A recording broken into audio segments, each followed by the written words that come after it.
On the Sunday of the myrrh-bearing women, we're reminded of the symbolism of the tomb. The fathers say the tomb symbolizes the heart. Through our sinfulness, we can turn the heart into a dark place, a tomb, a place of burial. But our heart was created to be a temple, a dwelling place for God. Christ condescends to enter that tomb. He redeems it. He dies and is resurrected. And so once more, the heart may become a temple to God. Christ will enter into us, into our hearts. But as the myrrh women approached the tomb, they thought to themselves, who will roll away the stone? The stone, the fathers say, symbolizes not just individual sins, but an accumulation, a lifetime of negligence, of forgetfulness.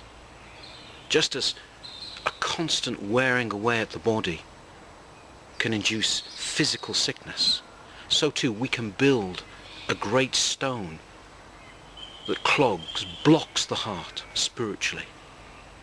When we are not focused in our prayer, when we do not think of God, when we allow ourselves to be distracted by trivialities in the material world, we build this stone outside the heart that blocks it away, that darkens it, that turns it once more into a tomb.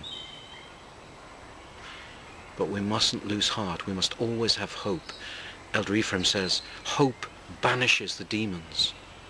Faith, hope and love. Hope sets our trust and our belief in God's love.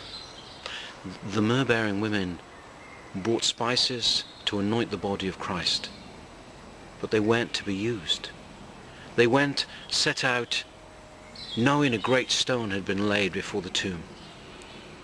They had no way of knowing how it would be moved, but they trusted. Their hope was placed in God. And so too, whatever circumstances we find ourselves in, however painful, who amongst us can imagine the Theotokos, the mother of God's heart, as she watched her son die and was buried, and on that Easter morning made her way to the tomb, and yet she continued to hope. She continued to trust in God's love. God's providence is such that nothing happens in our lives without His will. There is nothing that happens to us that God does not permit, and so we must trust in His love. Love that is infinite, that is so far beyond our understanding. Even an eternity in heaven with God will not give us enough time, if we can use the word time, to explore and know the limits of God's love. There are no limits. Throughout all eternity, we will never know the end of God's love, the fullness of God's love.